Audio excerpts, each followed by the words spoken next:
Hi everyone, a bit of good news, which is unusual in this day and age.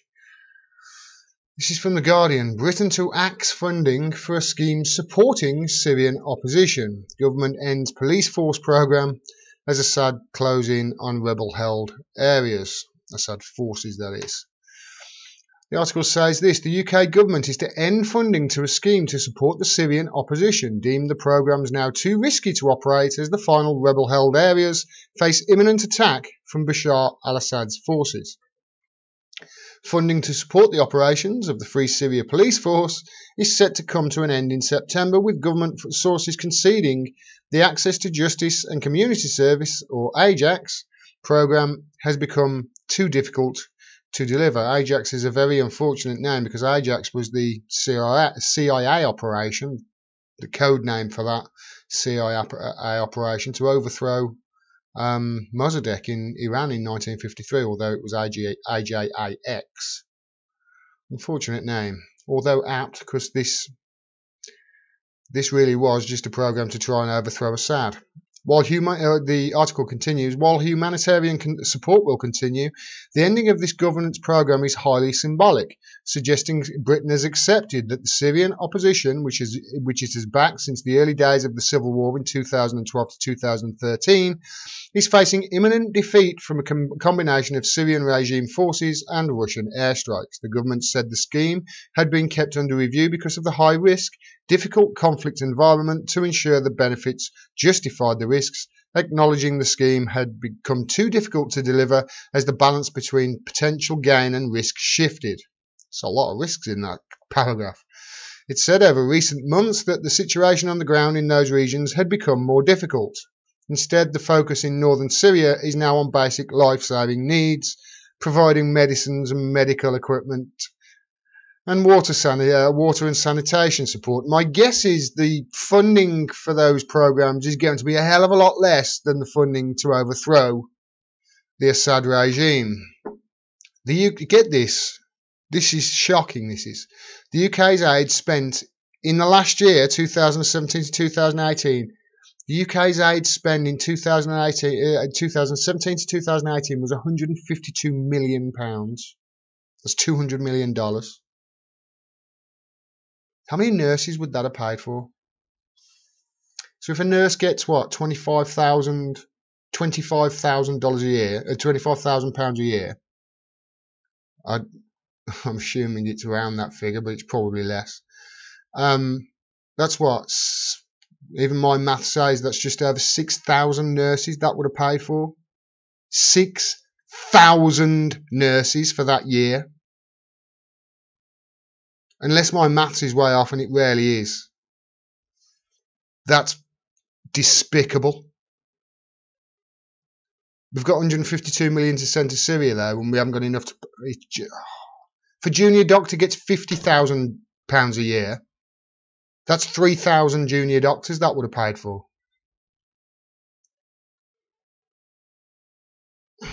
Trying desperately not to swear again.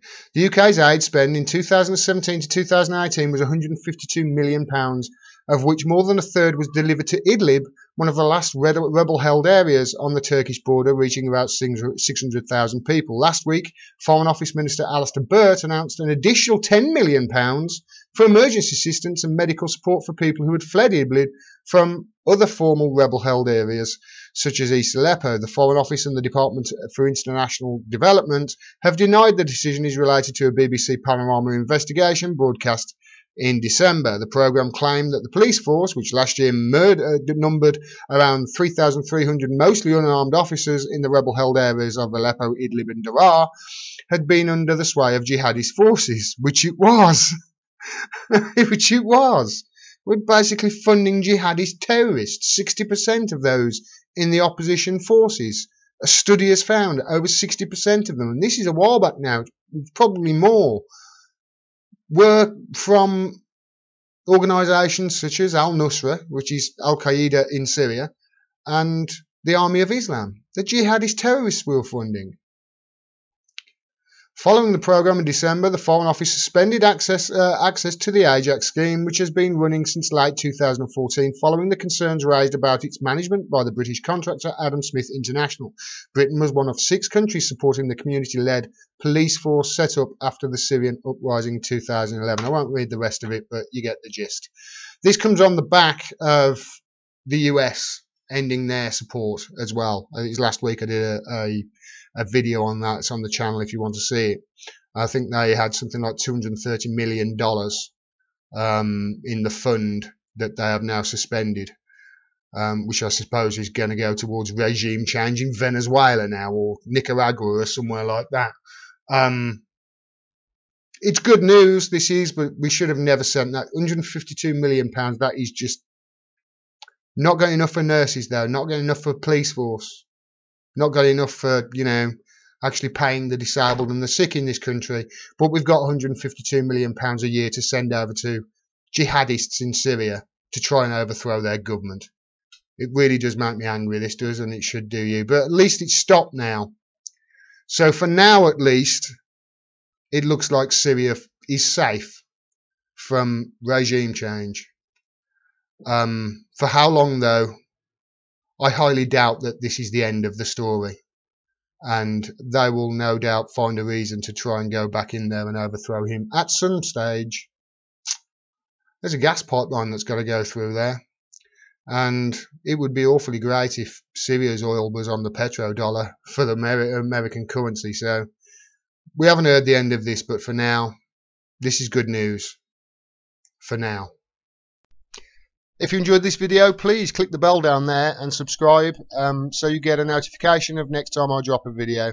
Also, I can't do this without your help, so if you can afford it and you enjoy my videos, please support the channel by subscribing to my Patreon. Link is down there. You can do it for as little as $1 a month, and it really does help. If you can't afford it, that's fine. Please share my work and talk to other people about the issues that I bring up. Thanks very much for your support. Until next time. Peace and take care.